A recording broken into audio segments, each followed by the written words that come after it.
जेवायची वेळ झाली आहे का? नाही ना, नक्की. हा, कारण आपण महत्वाचा विषय घेणार आहे थोडासा.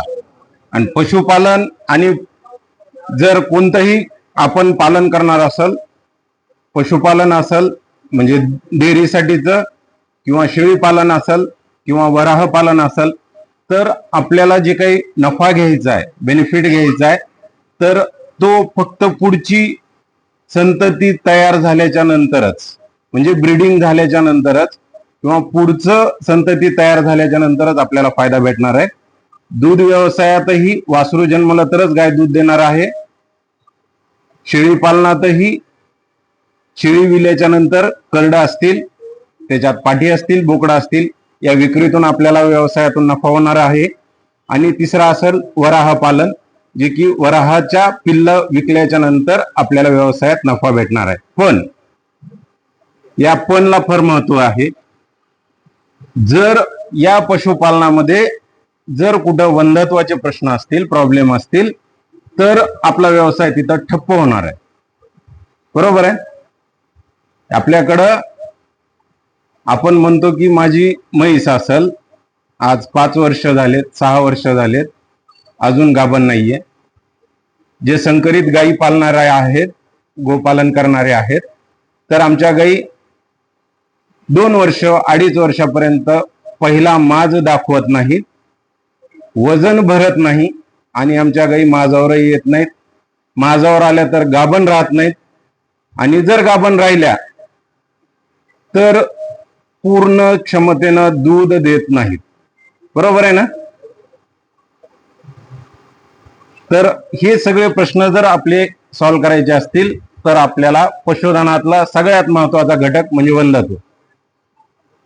वंधत्व निवारणाची जी काही आपल्या प्रॉब्लेम असतील, तर हे आपल्याला शिकावं लागेल.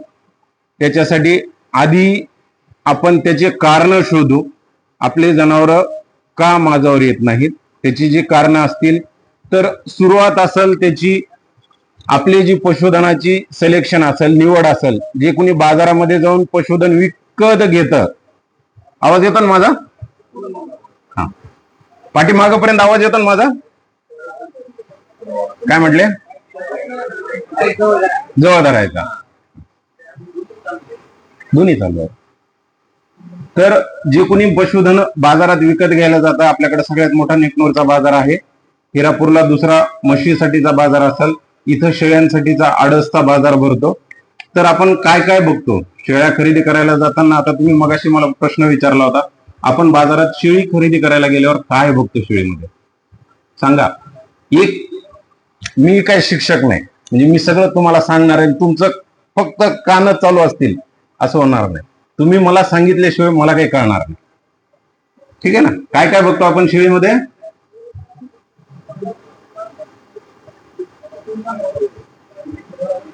ऐकूयात सांगा. हा, सगळ्यांना ऐकू गेला पाहिजे. ज्यावेळेस नेकनूरला आपण गाय खरेदी करायला जातो, आज FDA चे ज्यावेळेस पासून आयुक्त तुकाराम मुंडे साहेब झालेले आहेत, त्यावेळेस पासून दुग्ध व्यवसायाला खरंच चांगले दिवस आलेले आहेत. बरोबर. जी काही दुधामध्ये जी काय भेसळ केली जायची, केमिकलची असेल, कोणत्याही प्रकारची भेसळ असेल, आणि ती भेसळ पाकिट दुधात असेल किंवा मोकळ्या दुधामध्ये असेल, ती आपल्या घरापर्यंत वापस यायची, प्रत्येकाच्या शेतकऱ्याच्या घरापर्यंत सुद्धा. कारण आज खेड्यामध्ये पाकिटचं दूध विक्री होतं. बरोबर ना? म्हणजे आपल्याच इथं तयार झालेलं दूध फिरून आपल्याकडं भेसळयुक्त दूध वापस येत होतं. पण सर आयुक्त झाल्यापासून आपल्याकडे हे दूध यायचं प्रमाण कमी झालंय.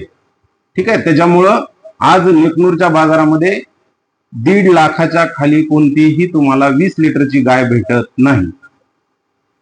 मान्य आहे या गोष्टी? काय काय बघतो आपण बाजारात गेल्यावर गाय खरेदीला? सांगा. मी तुम्हाला सांगणार आहे, ह्या सगळ्या गोष्टी सांगणार आहे. हा,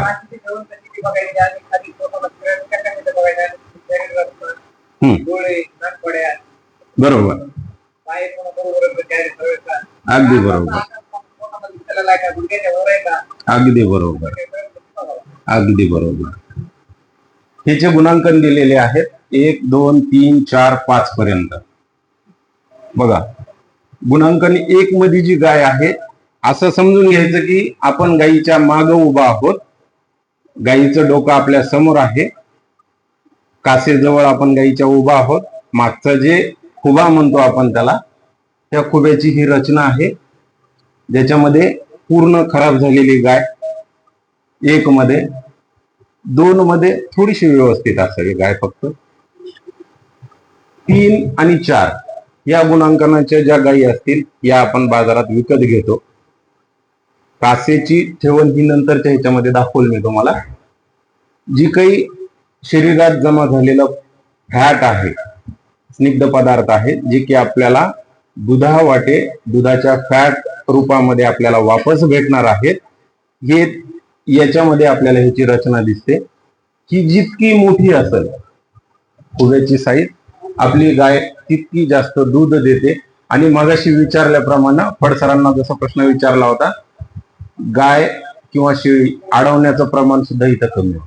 जिचा खुबा मोठा असेल तिथं विण्याच्या वेळेस जी काही आपण अडवली जाते म्हणतो, हे प्रश्न कमी होतात.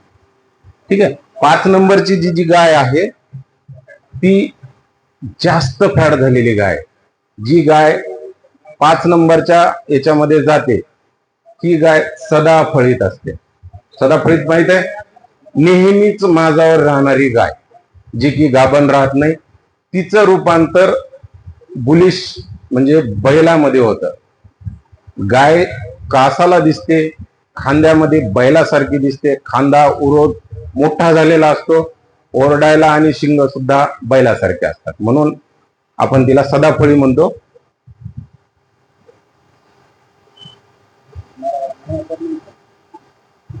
बघा, 1 नंबरची मी जी जशी गाय दाखवली होती तुम्हाला, तसं हे 1 नंबरचं, 2 नंबरचं. आपण ज्यावेळेस खरेदी करायला जातो गाय 3 आणि 4, शक्यतो या गुणांकनामध्ये आपण गाय खरेदी करतो. दुसरा आहे, हे कधी बघतो का आपण गोठ्यामध्ये? किती जणांकडे खरंच गायी आहेत? 1, 2, 3, 4. ओके. संकरित आहेत? नाही, देशी गोवंश. ओके. हे आहे शेणाची अवस्था. शेणाच्या अवस्थेवरून आपण गायीच्या पोटाचं निदान लावतो. ठीक आहे. पातळ जर शेण असेल तर आहे असं आपण निदान करतो. हे दाखवण्याचं कारण तुम्हाला एवढंच आहे, गाय खरेदी करताना आणि ज्यावेळेस आपल्या कोठ्यामध्ये गाय येते त्यावेळेस आपण हे रोग निदान केले पाहिजे, तर भविष्यात आपल्याला या गोष्टीचा फायदा होणार. नाहीतर आपण कितीही वेळेस आपलं पशुधन कृत्रिम रीतीने असेल लावलेला असेल किंवा वळूकडून लावलेला असेल, आपल्या गायी गाभण राहणार नाहीत. जरी गाभण राहिल्या तर दुधाला कमी असते. ठीक आहे. 1 नंबर 2 नंबरचं जे शेण आहे, तर हे असंतुलित आहार खाण्यात देण्यात आलेला असेल, ज्याच्यामध्ये तुमच्याकडं धान्याचं जे काही खाणं आहे, गहू असतील, ज्वारी असतील किंवा मग मक्याचं प्रमाण जास्त प्रमाणात जर दिलं आपण, तर या प्रकारे शेण पशुधनामध्ये येतं. 3 आणि 4 हे शेण व्यवस्थित आहे असं समजून घ्यायचं की आपल्या जनावराची प्रकृती चांगली आहे. ज्या वेळेस गाय किंवा म्हैस शेण टाकते आणि शेवटच्या जे काही शेण असेल त्या शेणानं जर त्या पूर्ण पोटीवर जर खड्डा पडत असेल तर आपल्या गायीचं शेण चांगलं आहे समजून घ्यायचं. उचलताना शेण मातीचा काही भाग त्या शेणाला चिटकून यावा आणि शेण हातानं उचलता जर येत असेल तर आपल्या गायीचा पोट व्यवस्थित आहे हे समजून घ्यायचंय. हे जर आपल्याकडून होत असेल तर आपण आपल्या पशुधनाला संतुलित आहार खायला देत आहोत. यासाठी आपण आपल्या स्वतःला शाबासकी द्यायची, कुणी दुसरा येणार नाही. ठीक आहे. 5 नंबरचं जे शेण आहे, तर हे आपण वाळलेला चारा जास्त किंवा आपल्या सोयीनुसार आपण पशुधनाला पाणी देतो, सकाळी आणि सायंकाळी. पशुधनाला पाणी किती वेळेस लागतं?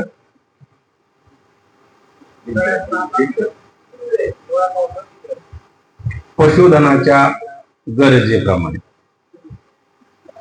आपल्याला पाणी किती वेळेस लागतं? आपल्या गरजेप्रमाणे, बरोबर ना? मग आपण पशुधनाला का पाणी आपल्या गरजेप्रमाणे देतो? मालकाच्या गरजेप्रमाणे, है की नाही? सकाळी आणि सायंकाळी ज्यावेळेस मला वेळ भेटला किंवा मी जर परळीत आलेलो असलो तर मी मुलाला फोन करून सांगतो की नाही, पशुधनाला तेवढं पाणी पाजा. ते जर मोबाईल बघत असलं तर तीही पाणी पाजत, हे की नाही? मग जर आपली दुधातली गाय असेल आणि ती जर संकरित असेल, 20-22 लिटर 50 लिटर पर्यंत दूध देणारे जर पशुधन असतील तर त्याला पाणी किती लागतं शरीराला? मग आपल्या पशुधन, आपण म्हणतो पंजाबमध्ये गाय किंवा बँगलोरची गाय मी विकत आणणार आहे, ती 30-35 लिटर दूध देते. त्या गोठ्याची कधी मॅनेजमेंट बघतो का आपण जाऊन? आपण फक्त गाय बघतो, बरोबर ना? त्या गोठ्यामध्ये 24 तास उपलब्ध पाण्याची सोय असते. चारा 2च वेळेस दिला जातो. त्या पशुधनानं कमीत कमी 8 तास बसून रवंथ केलेलं असतं. रवंथ इतकं सुंदर असतं की तोंडाला सगळ्यात फेस आलेला असतो. आपले पशुधन करताय तेवढं रवंथ का करत नाही? आपण आपल्या दावणीला मोकळं कधी ठेवतच नाही. दावण मोकळी झाली की टाक चारा, दावण मोकळी झाली की टाक चारा, बरोबर? रवंथ करायला वेळ भेटत नाही. कधीच आपल्या गाईचं म्हशीचं शेण 3 आणि 4 सारखं दिसत नाही. दिसतं का? आपल्या गाईच्या किंवा म्हशीच्या शेणामध्ये कडब्याच्या काड्या असतात, गवताच्या काड्या असतात. हे का दिसतं? तर अपूर्ण पचन झाल्याचे हे लक्षण आहे. अपूर्ण पचन कधी होतं? जोपर्यंत पशुधन बसून रवंथ करत नाही तोपर्यंत. आणि जर 8 ते 10 तासापर्यंत पशुधनानं रवंथ केलं तर तेवढं आपल्या दुधामध्ये वाढ होते. दुधात जो वाढ होण्यासाठी तिच्या शरीरात जे काही चारा दिलेला आहे त्या चाराचं रूपांतर एनर्जी ताकदीत होतं, स्निग्ध पदार्थात होतं आणि मग दुधात येतं. पण आपण ही व्यवस्थापन करत नाही, म्हणून आपल्या पशुधनापर्यंत दुधाचं जे काही व्यवस्थापन आहे आपलं ते होत नाही.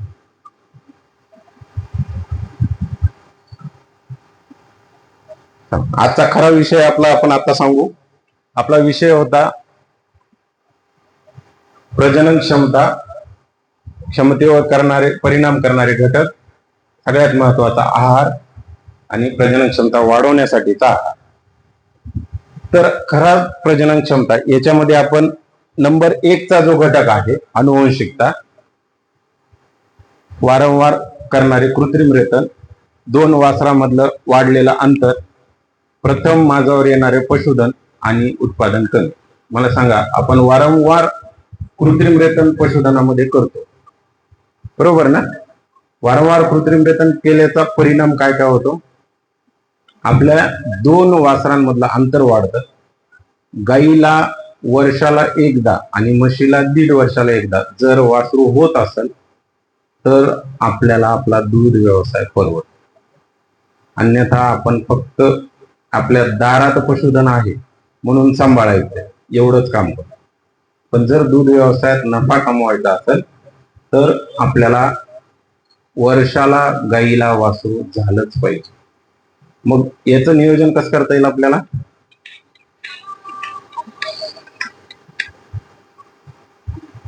याचं नियोजन कसं करता येईल?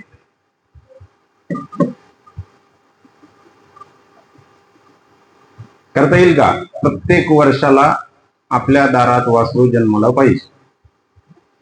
होईल का असं गाईचं नियोजन?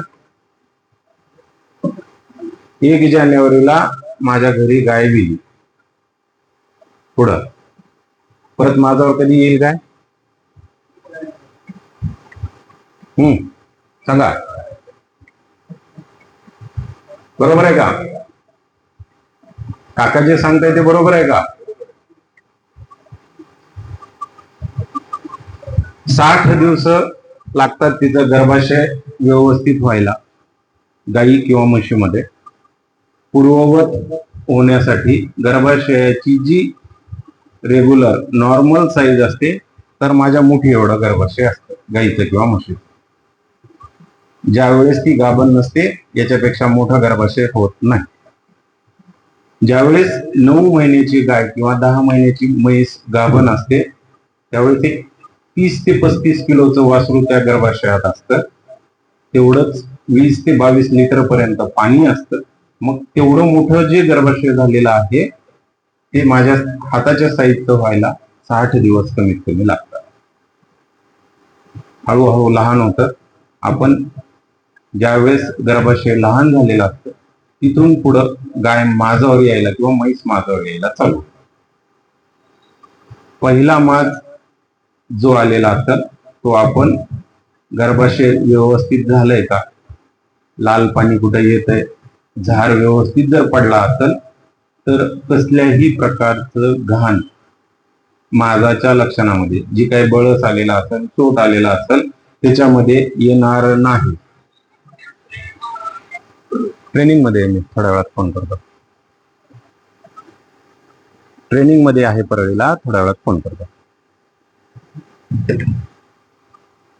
जर झार व्यवस्थित पडलेला नसेल तर झाराची जी काही लक्षणं असतील, तुकडे असतील, तर ते आपल्या सोट बळस जे काही बाहेर येतो त्याच्यामध्ये आपल्याला लाल पिवळसर पाणी आलेलं दिसेल.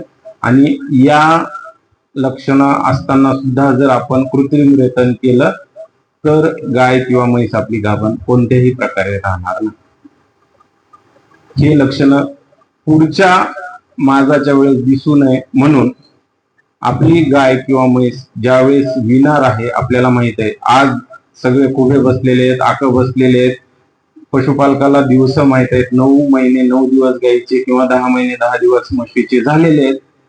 आज गायीचे लक्षण आहेत, कास सोडलेली आहे, मायांग मोठं झालेलं आहे आणि पहिला फुगा फुटलाय, दुसरा फुगा फुटायच्या तयारीत आहे, वासरू बाहेर यायला लागलाय. त्यावेळेस तुम्ही एक झाराची औषधाची बॉटल गाईला किंवा म्हशीला पाजा, जेणेकरून झार जो आहे तो सुटा लवकर होईल. 6 ते 8 तासामध्ये झार पडल आणि गर्भाशय लवकर पूर्ववत व्हायला चालू होईल. अन्यथा जर झाराचे तुकडे घाण जर गर्भाशयात राहिली तर गर्भाशय पूर्ववत होणार नाही. गर्भाशय दाह, मेट्रायटिस ही लक्षणं दाखवल. आपलं पशुधन पुन्हा 60 दिवसाला माझावर येणार नाही. ठीक आहे. त्याच्यामुळं झाराचं औषध व्यवस्थित पाजणे आणि झार सगळा पडल्याच्या नंतर आपण लक्ष ठेवणे की झार पूर्ण पडले. ज्यावेळेस आमचे तज्ञ डॉक्टर येऊन जर 10 ते 12 तासानंतर जर झार पडला नसेल, झार आमचे डॉक्टर साहेब जर काढून घेत असतील तर गर्भाशयामध्ये औषधं दिलेले असतील, गोळ्या दिलेल्या असतील, झाराचं औषध दिलेलं असेल, 3 ते 5 दिवस आमचे सगळे पशुवैद्यक उपचार सांगतात तेवढा करून घ्यायचा आणि पुढच्या माझाला लक्षात ठेवायचं की जी काही लक्षणं आहेत माझाची ती व्यवस्थित झाली तर लावायचा प्रयत्न करायचा, अन्यथा परत उपचारच करावा लागेल. तर आपलं पशुधन वारंवार लावायची आपल्याला वेळ येणार नाही. तर आपण होतो 1 जानेवारीला आपली गाय विली. 3 महिन्यानंतर 60 दिवसानंतर ती गर्भाशय व्यवस्थित झालं. आपण 3ऱ्या महिन्यात ती गाय लावली. ठीक आहे. 3 महिने पुढचे गेले, किती झाले? जानेवारी, फेब्रुवारी, मार्च. 1 मार्चला ती आपण लावली. पुढचे 7 महिने दूध आपण तिचं घेणार आहोत 1 जानेवारी पासूनच. 7 महिने झाल्याच्या नंतर शेवटचे 2 महिने दूध सोडून द्यायचं आहे, जेणेकरून आपण जे कासेत दूध तयार करतोय आणि कास आपण पिळून पिळून त्याच्या ज्या मांसपेशी आहेत त्यांना जो त्रास झालेला असतो त्यांना आराम मिळण्यासाठी 60 दिवसाचा कमीत कमी ड्राईंग ऑफ पिरियड ज्याला म्हणतो आपण, तर तो ठेवायचा आहे आपल्याला. सर परळीला ट्रेनिंग चालू आहे, कॉल करू थोड्या वेळ? हो. तर 60 दिवसाचा वेळ आपण कासेला आराम देण्यासाठी वापरतो. आणि परत आपली गाय आपल्याला जानेवारी ते फेब्रुवारी मध्ये विणार आहे. या काळामध्ये आपण पूर्ण आहार व्यवस्थापन जर आपण गायीचं करत असू तर आपली गाय माझ्यावर व्यवस्थित येईल, 2 वासरातला अंतर कमी होईल आणि प्रथम माझ्यावर येणाऱ्या वासरांचं वय जे आहे, आता इथं संकरित पशुपालक कमी आहेत किंवा परळी तालुक्यात आहेत की नाही, केज, अंबाजोगाई आणि पलीकडं जो घाटावरचा बेल्ट आहे, आपला पट्टा आहे, तर आज रोजी आपण ज्यावेळेस रील बघतो, व्हिडिओ बघतो, पंजाब असतील, बँगलोरचे असतील, तर 9 ते 10 महिन्याच्या गायी त्यांच्याकडे गाभण असतात. बरोबर आहे. त्याच्या वयानुसार गाभण राहत नाही, तर त्या वजनानुसार गाभण राहतात. जर आपण वासराचं संगोपन जर व्यवस्थित केलेलं असेल तर 240 ते 250 किलो पर्यंत जर वासरू तुमचं होत असेल 9व्या महिन्यापर्यंत, 7व्या महिन्यापर्यंत, तर तिचं गर्भाशयाची वाढ व्यवस्थित होते आणि आपलं वासरू 7व्या ते 9व्या महिन्यापर्यंत प्रथम माज दाखवतं. तुम्ही पुढच्या माजाला लावू शकता आणि 1 वर्षापर्यंत गाय आपली गाभण राहते. अन्यथा आपण मोजतो, माझी वगार असेल किंवा कालवड असेल, 3 वर्षाची झाली, 4 वर्षाची झाली, अजून गाभण नाही, दात झाले, आपल्या भाषेमध्ये काय म्हणतो आपण, जुळली, अजून गाभण नाही, तर जोपर्यंत आपण तिचं वजन करत नाही आणि वजन करण्यासाठी तिला संतुलित आहार देत नाही तोपर्यंत आपलं पशुधन व्यवस्थित माझ्यावर येणार नाही. आणि जरी माझ्यावर आलं तरी स्त्री बीज सुटणार नाही आणि गाभणही राहणार. त्यामुळं संतुलित आहार.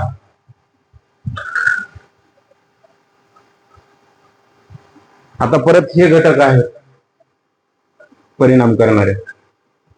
अनुवंशिकता तर आपण बदलू शकत नाही है ना, पण व्यवस्थित आहार देऊ शकतो. वयाचं मी तुम्हाला सांगितलं की जर वयाचं आणि माझ्यावर येण्याचं गुणोत्तर जे आहे तर ते वजनावर आहे. आपण जर वजन तिचं जर व्यवस्थित भरवत असू तर आपलं पशुधन लवकर माझ्यावर येणार आहे आणि गाभणही राहणार. आजार व्यवस्थापन करतो का आपण? आमचे डॉक्टर लोक सतत तुमच्या गोठ्यावर येतात, गावात येतात, माईकवर सांगतात, मंदिरावर सांगतात. आज गावामध्ये लंपीचं लसीकरण आहे, लाळ खुरकुटाचं लसीकरण आहे. किती जण करतो आपण लसीकरण? सगळ्यांना प्रश्न पडलेला असतो की मला आज पंचायत समितीला जायचंय, मग लसीकरणाला आलेल्या डॉक्टरांनी जनावर धरायची म्हणजे आहे का नाही? दुसरा मोठा प्रश्न असतो, साहेब माझी गाय गाभण आहे, गाभडली तर काय करायचं? माझं लसीकरण लंपीचं चालू आहे म्हणून मला हे पडलेले विचारलेले प्रश्न होतात का? सगळ्यांना हे प्रश्न येतात का? बरोबर ना? हा, अजून लसीकरणाचे प्रश्न पडतात का नाही आपल्याला सगळ्यांना? तर प्रत्येक लसीसाठीची एक संरक्षण साखळी तयार केलेली असते. तिचे किती महिन्यापर्यंत गाभांना लस चालते हे सांगितलेलं असतं आणि सगळे आमची तज्ञ मंडळी त्याच पशुधनाला लसीकरण करत असतात. शासनाने नियम ठरवून दिलेले आहेत. एक लंपीची लस किंवा लाळ खुरकुटाची लस 18 ते 20 रुपयाला तयार होते एक पशुधनासाठीची, आणि ती शासन आपल्या दारात उपलब्ध करून देतात. त्या दिवशी ज्या दिवशी आमचे डॉक्टर आलेले असतात आदल्या दिवशी तुमच्या गावापर्यंत 1 दिवस आधी निरोप दिलेला असतो. तर सगळ्या पशुपालकांना विनंती आहे की तेवढं लसीकरण करून घ्यायचं. एक स्वतःचं काम कमी करायचं, पण लंपीची लस देताना आज एकदा दिल्याच्या नंतर आपलं पशुधन 1 वर्ष त्या लसीला किंवा त्या आजाराला रोग प्रतिबंध असतं. खुरकुटाची असेल लाळ खुरकुटाची तर 6 महिन्यापर्यंत रोग प्रतिबंधक प्रतिकार शक्ती त्या पशुधनामध्ये तयार होते. म्हणून आजार व्यवस्थापन आपल्याला करायचं असतं. राहिलं शेवटचं व्यवस्थापनाचं. बघा, चारा व्यवस्थापन जर नाही केलं, संतुलित आहार जर आपण पशुधनाला नाही दिला तर एवढे सगळे आजार दिसतात आपल्याला. एक आजारी पशुधन असतं बघा, ती 2 नंबरची जी पांढरी गाय आहे, त्या गायीकडून काय दूध उत्पादन आपण घ्यावं अशी अपेक्षा होती.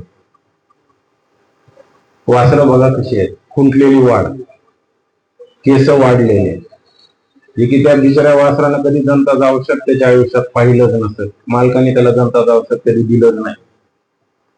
आजारी पडलेली कालवड बघा, त्याच्या खालची ती जी म्हैस आहे, ती म्हैस कशी गाभण राहावी. दूध उत्पादनाचा तर विषय सोडून द्या. बघा, दावणीमध्ये चारा पडलेला आहे. ज्यावेळेस गाय म्हैस शेण किंवा लघवी त्या चाऱ्यावर करते, तेच जनावर चारा खात नाही है ना. आणि 2 वासरातलं वाढलेलं अंतर. मला एक पशुपालकांना प्रश्न आहे, प्रजनन जी काही व्यवस्था आहे शरीरातली, मग ती माणसातली असेल किंवा पशुधनातली असेल, शरीरासाठी आवश्यक आहे का? आहे का? ओके. अजून कोणाचं काय मत आहे? प्रजनन एक संस्था आहे जी मानवी शरीरासाठी किंवा पशुधनाच्या शरीरासाठी आवश्यक आहे काय? ओके, 2. हा, अजून 3, 4 झाले. मागच्यांना काही म्हणायचं नाही घ्यायच्यात. आवश्यक आहे का? आहे. 5 झाले. माझं म्हणणं आहे, काही आवश्यकता नाही. प्रजनन क्षमता जर शरीरात नसेल तर माझं आयुष्य बंद पडणार नाही. काय म्हणणं आहे याच्याशी?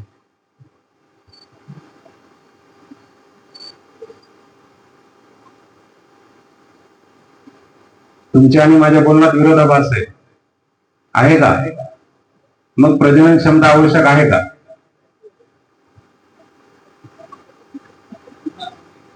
जीवन जगण्यासाठी प्रजनन क्षमता आवश्यक आहे का? आता सगळ्या संस्था मोजू आपण. सगळ्यात पहिली रक्ताभिसरण संस्था, बरोबर. रक्त जर शरीरातलं बंद पडलं तर किती वेळा जीव जातो? किती? अटॅकाला म्हणतो आपण. अटॅकाला म्हणजे काय होतं? हृदयाचं काम बंद पडतं आणि आता चालत होतो, आता गेला म्हणतो. सेकंद लागतात है ना. सगळ्यात महत्वाची रक्ताभिसरण. दुसरी श्वसन संस्था. श्वास बंद केल्यावर माणूस किती वेळ जिवंत राहू शकतो? मी 1.5 मिनिटं ते 2 मिनिटापर्यंत राहतो. हा, ज्यांना त्यांना आपलं ठरवायचं है ना. तिसरी अन्नपचन संस्था. उपाशी राहिलं तर 7 दिवसापर्यंत म्हणून जगतो.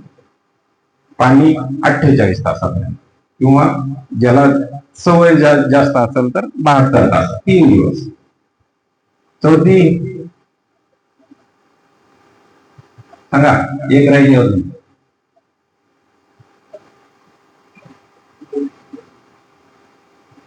मेंदू पॅरालिसिस होता ना बंद पडल्यावर. 5वी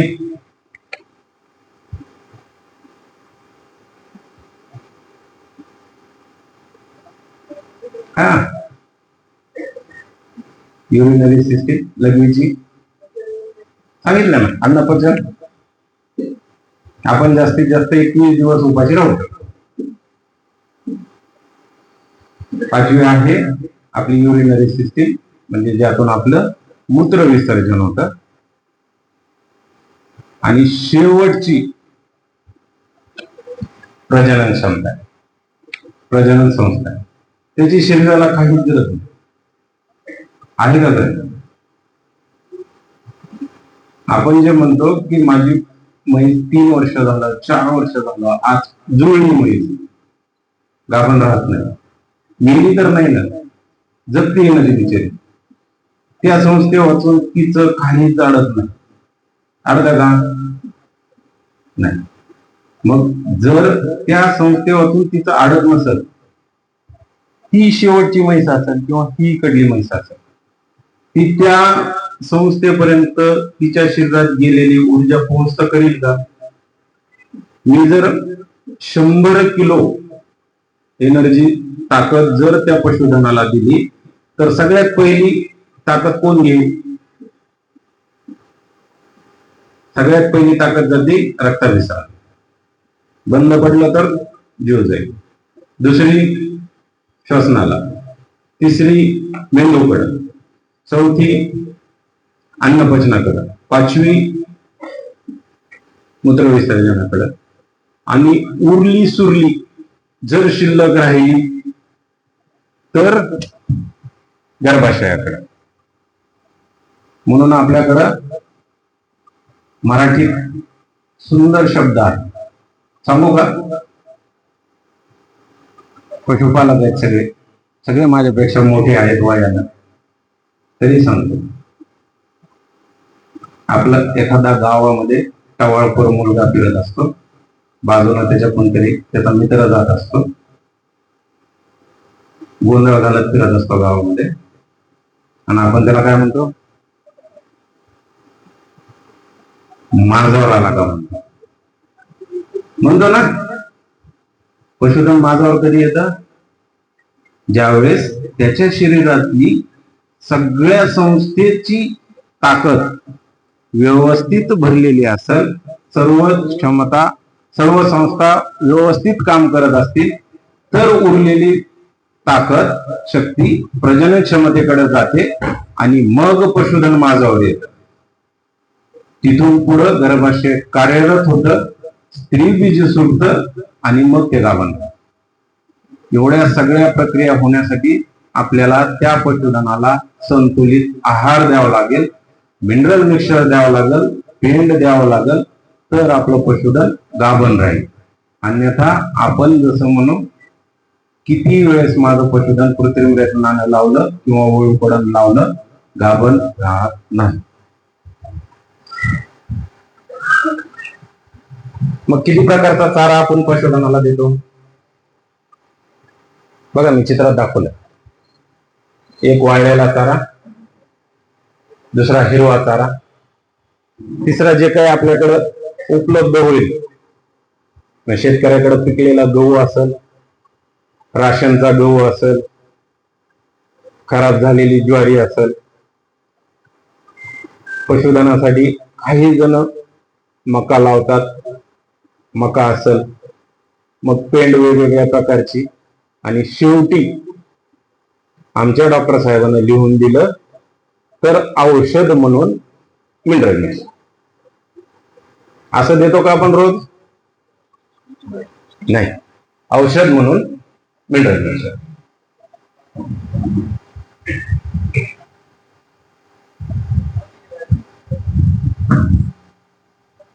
बघा, आहारात कोणते कोणते घटक लागतात? आपण ज्यावेळेस जेवायला आपल्याकडं म्हणायचे की पंचपक्वान्न जेवायला पाहिजे, बरोबर ना?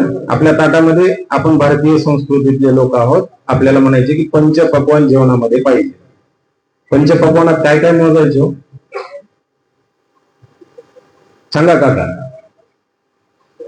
असं नाही की श्रीमंताच्या घरी पंचपक्वान्न बनते, बिलकुल नाही.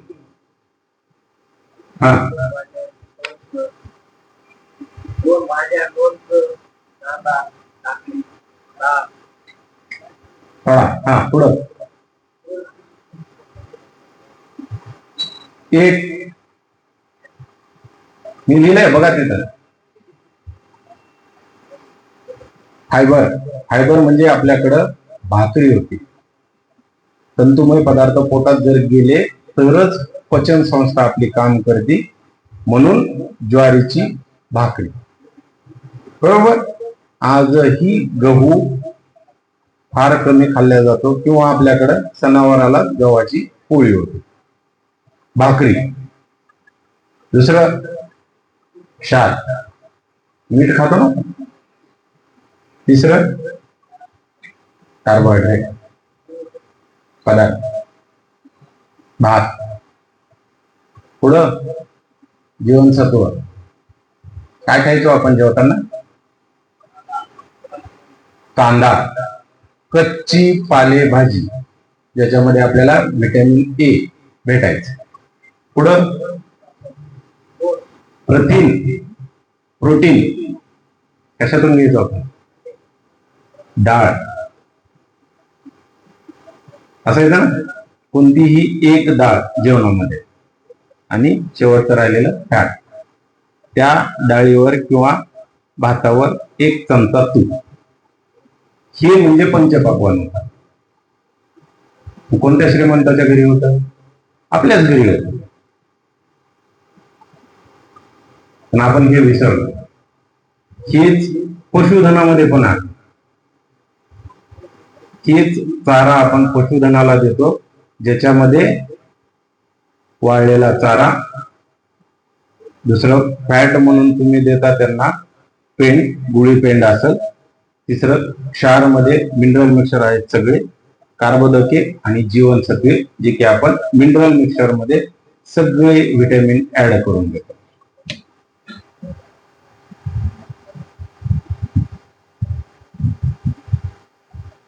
पण ज्यावेळेस हे सगळं चारा द्यायचा असेल आपल्याला पशुधनाला, हा सगळा बघा खर्चिक वाटत होता ना आपल्याला. आहे का खर्चिक? का नाही? पण जर त्या पशुधनाकडून आपल्याला जर उत्पादन घ्यायचं असेल तर हा सगळा चारा आपल्याला पशुधनाला द्यावा लागेल.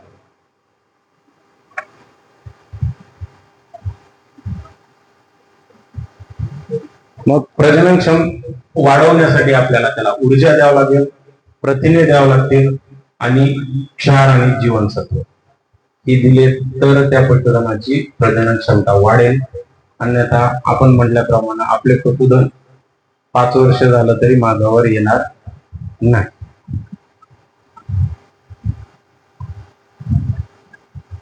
मग आता ऊर्जा देण्यासाठी 1 नंबरची आपण काय दिलं पाहिजे पशुधनाला? एक तर शरीरात फॅट पाहिजे किंवा खाल्लेलं अन्न पण. चाऱ्याचं जे काही स्वरूपात आपण अन्न देणार आहोत, हिरवा चारा असेल किंवा वाळलेला चारा, आणि ऊर्जा देण्यासाठी सकारात्मक आणि नकारात्मक, निगेटिव्ह एनर्जी.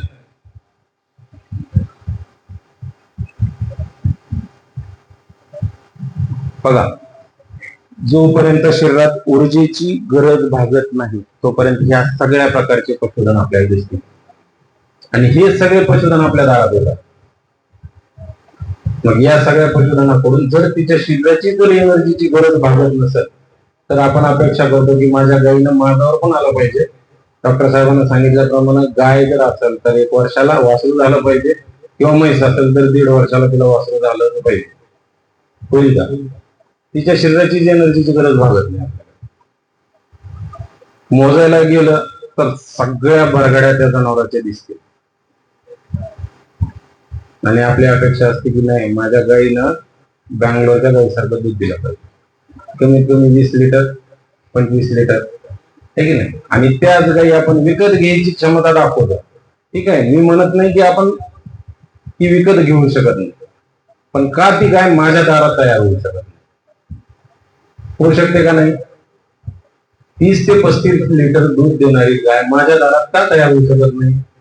किंवा एक 10 वेद माझ्या दारात माझ्या गायीचे का होऊ शकत नाही? पण आपल्याकडे सवय लागलेली की माझी गाय आज यायला लागली, मी तिचं दूध घेणार आहे 7 ते 8 महिने 9 महिने, ती खाटी झाली की मी विकणार आहे आणि परत दुसरी गाय आणणार. मला खाटी गाय सांभाळायची नाही. किंवा मी जसं म्हणलं, वर्षाला वासरू घ्यायचंच नाही. तिथं दुसरी एक आपल्याकडे मनात शंका असते की मी जर गाय गाभण केली, म्हैस जर गाभण केली तर तिचं दूध कमी होईल, असते ना. शरीराची त्यावेळेस गरज भागवण्यापुरती ऊर्जा आपण त्या शरीराला देतो का?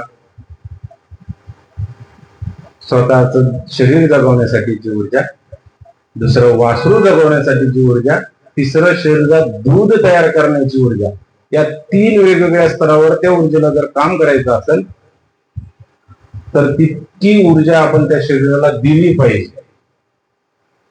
मग आपली पेंड आपण किलो मध्ये मोजून देतो. वंजळभर पेंड असते आपली दिलेली, फक्त 2-2.5 किलो 3 किलो. ती फक्त शरीराच्या एनर्जीची किंवा ऊर्जेची गरज भागवते. मध्ये गर्भ तयार होत असतो म्हणून दुसरी ऊर्जा त्या गर्भाकडे जाते आणि उरली सुरली दुधाकडे. मग जी काही उरली, मग आपल्या शरीरात जर ऊर्जेची गरज भागत नसेल तर त्या गाभण जनावराची दूध देण्याची क्षमता कमी होते. म्हणून आपण गाई म्हशी गाभण करत नाही. त्या शरीराची चूक नाही, ती आपली चूक आहे. आपण दूध कमी देतो, त्या दूध देणाऱ्या शरीराला जर ऊर्जा दिली तर तिचं दूधही व्यवस्थित आपल्याला जेवढं आवश्यक आहे त्या शरीराची जेवढी कॅपॅसिटी तेवढं दूध आपल्याला भेटणार आहे.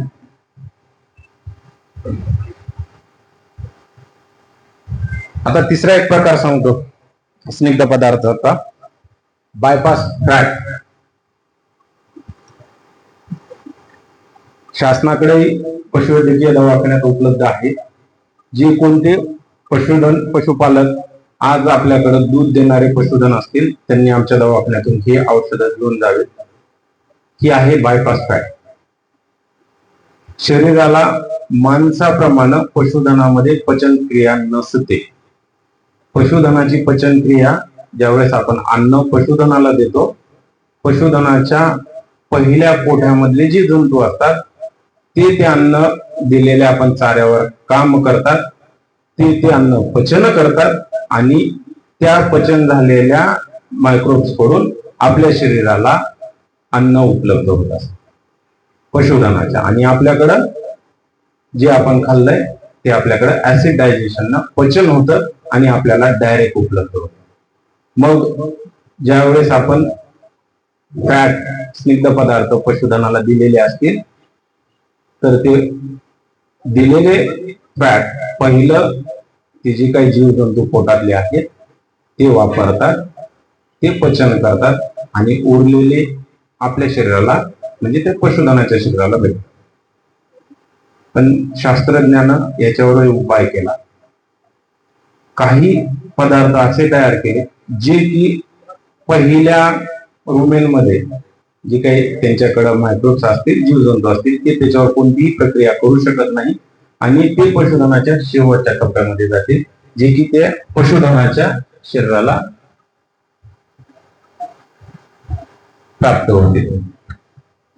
असे पदार्थ आपल्याला रोज किती द्यायचे? मग त्याला 150 ग्राम पर्यंत. दूध देणाऱ्या गाईला बघा ते लाल बिंदू दिसतात. शेवट काय होतो की ज्यावेळेस आपण चारा देतो तर ते आपल्या 1 नंबरच्या पोटामध्ये जातात. पण जे काय बायपास फॅट दिलेला आहे, बायपास नावच केलंय आपण. परळीला जसा बायपास तयार झालाय ना, आहे की नाही? गावात जायची गरज आहे का? नाही. गावाच्या बाहेर त्याला बायपास. मग पोटात न जाता डायरेक्ट शरीरात जे पोहोचतं ते बायपास फॅट. मग हे बायपास फॅट आपण 100 ते 150 ग्राम दूध देणाऱ्याला पशुधनाला उपलब्ध करून देऊ शकतो. आणि ही टेक्नॉलॉजी असेल आपण ज्यावेळेस विकत घ्यायला जाऊ आपल्याला खूप खर्चिक आहे.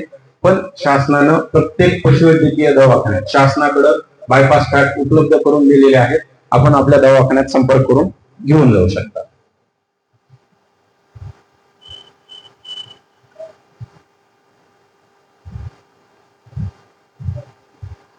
तिसरं आहे क्षार मिश्रण. मी जसं म्हटलं की संकरित पशुधनावाले सुद्धा जर आमच्या डॉक्टर साहेबांना लिहून दिलं औषध म्हणून तर हे क्षार मिनरल पशुधनाला खाऊ घालतात. किती खाऊ घालतो आपण? आम्ही 100 ग्राम एका दिवसाला म्हणतो, आपण 50 ग्राम सकाळ. ठीक आहे, देतो का? मीच फक्त म्हणतो देतो म्हणून नाही. 1 लिटर शरीरात जर दूध तयार करायचं असेल गाईला तर सगळ्यात महत्वाचा घटक आहे कॅल्शियम, है ना? मग हे कॅल्शियम 1 लिटर दुधात किती येतं? 4 ग्राम. सोपं गणित करू. मग जर 20 लिटर दूध देणारी गाय असेल तर त्या दुधामध्ये किती कॅल्शियम आलं शरीरातून बाहेर? 80 ग्राम. जर त्या गाईला हे मिनरल मिक्सचर खाऊच घालत नसेल आपण, तर हे कॅल्शियम कुठून येईल? कुठून येईल?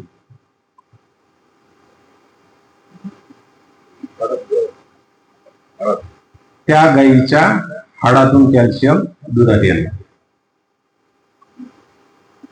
काही दिवसानंतर त्या हाडामधून जे बाहेर आलेला कॅल्शियम आहे, हाडं ठिसूळ करणार आहे, दूध देण्याची क्षमता कमी करणार आहे, आणि गाय बसल्याच्या नंतर, दिलेली गाय एकदा बसल्याच्या नंतर आपण लगेच डॉक्टर साहेबांना फोन करतो, डॉक्टर साहेब गाय बसली, काचेचं सलाईन लावायचंय म्हणतो का नाही?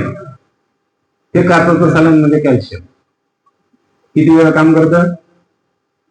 12 ते 24 तास. शरीराची भरण करता का? नाही.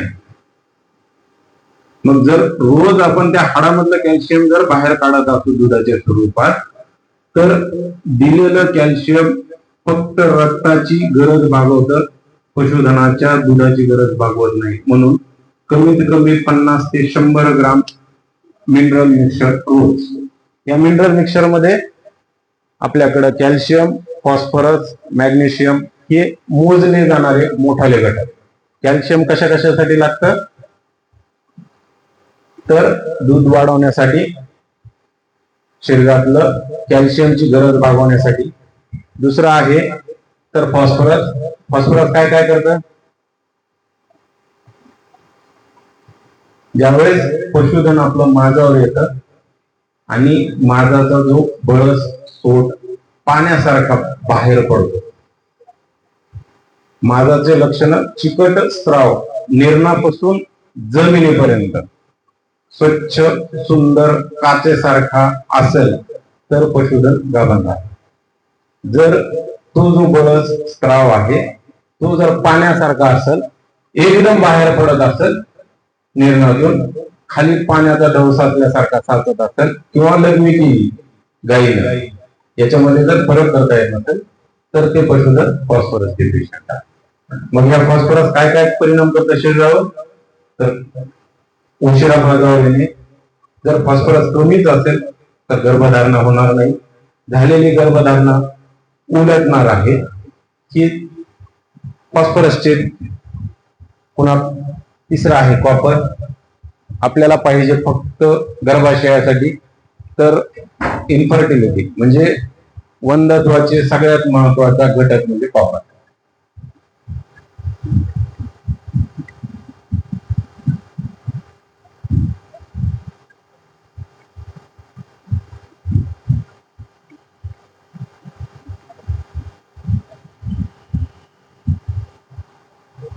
एवढे सगळे मिनरल मिक्सचर आपण खाऊ घालणार आहे, यातले कॅल्शियम असेल, फॉस्फरस असेल किंवा कॉपर असेल, आपण 3च घटक बघितले.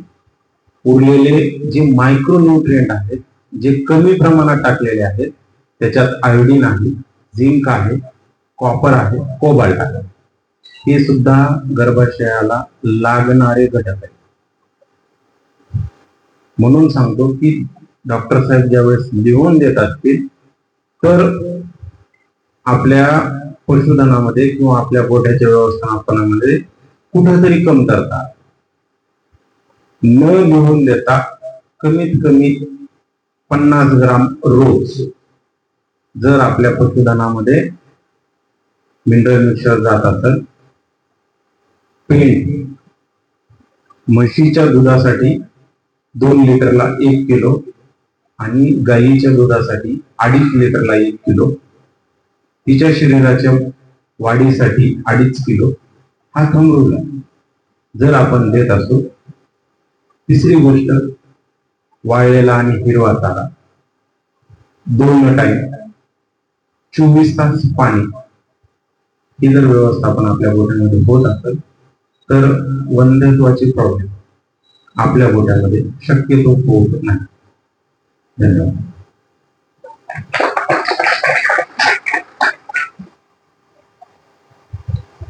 याबद्दल जर काही प्रॉब्लेम असतील तर विचारा, नसतील तर एक सुंदर 20 मिनिटाचा व्हिडिओ आहे सर आपल्याकडे NDTVचा, आपण तो पाहू.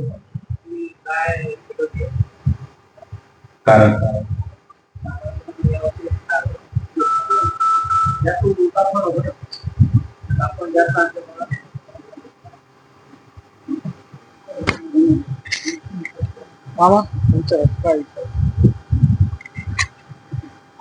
आपली गाय यावर्षी जास्त तापमान असल्यामुळं रिपीट होत होती.